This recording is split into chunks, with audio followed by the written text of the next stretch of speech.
இந்தியாவின் குடியரசு துணைத் தலைவருக்கே இந்த கதி என்றால் குடிமக்களின் நிலை என்ன என்பதை எண்ணி பார்க்க வேண்டும். அவரை அச்சுறுத்தி வீட்டு காவலில் வைத்துவிட்டு இந்த தேர்தலை நம் மீது பாஜக அரசு திணித்திருக்கிறது.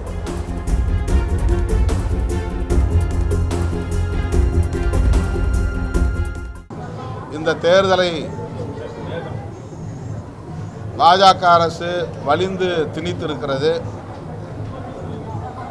ஏற்கனவே துணைத் தலைவராக குடியரசு துணைத் தலைவராக இருந்தவரை திரு தங்கர் அவர்களை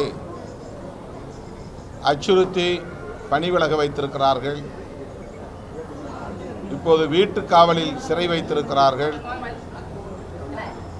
அவருடைய நிலை என்ன என்பது கூட தெரியவில்லை. இந்தியாவின் குடியரசு துணைத் தலைவருக்கே இந்த கதி என்றால் குடிமக்களின் நிலை என்ன என்பதை எண்ணி பார்க்க வேண்டும்.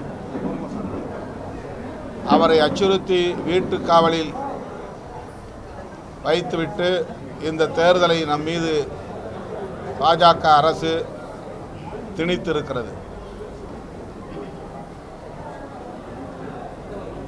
என்றாலும் கூட இந்த தேர்தலை எதிர்கொள்ள வேண்டிய கட்டாயத்தில் இருக்கிறோம். இந்த சூழலில் தமிழ்நாட்டு அரசியலில் பாஜக கவனத்தை குவித்திருக்கிறது என்பதற்கு அடையாளமாக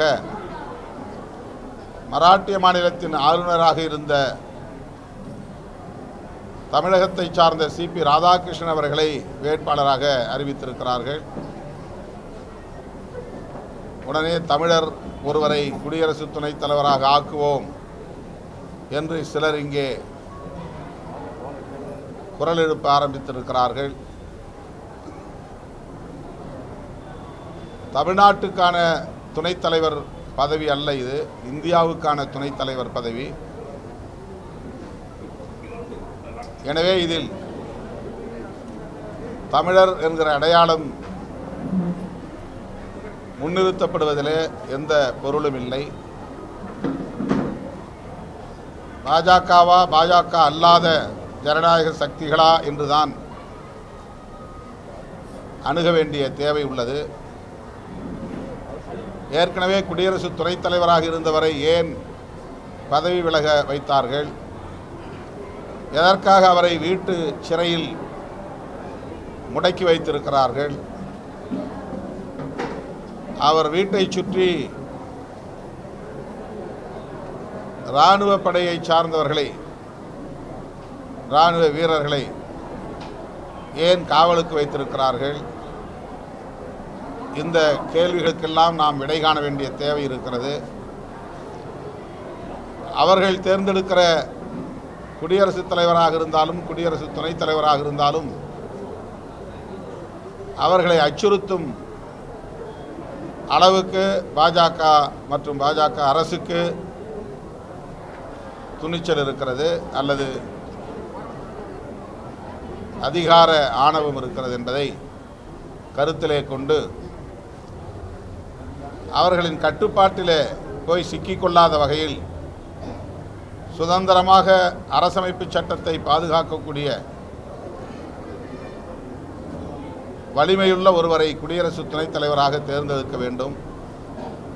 ஆகவே இந்த வாய்ப்பை பயன்படுத்தி அகில இந்திய அளவில் நாடாளுமன்ற உறுப்பினர்கள், மக்களவை மற்றும் மாநிலங்களவை உறுப்பினர்கள் சுதர்ஷன் ரெட்டி அவர்களுக்கு வாக்களிக்க வேண்டும் என்று விடுதலை சிறுத்தைகள் கட்சியின் சார்பிலே நான் வேண்டுகோள் விடுக்கிறேன். தனிப்பட்ட முறையில் விடுதலை சிறுத்தைகள் கட்சியின் சார்பில் நாடாளுமன்ற உறுப்பினர்கள் ஒவ்வொருவருக்கும் தனித்தனியே நான் இந்த வேண்டுகோள் விண்ணப்பத்தை கடிதம் வாயிலாக முன்வைக்கிறேன். அவர்களுக்கு அவரவர் மின்னஞ்சலில் இதை ஒரு வேண்டுகோளாகவே நான் அனுப்பியிருக்கிறேன்.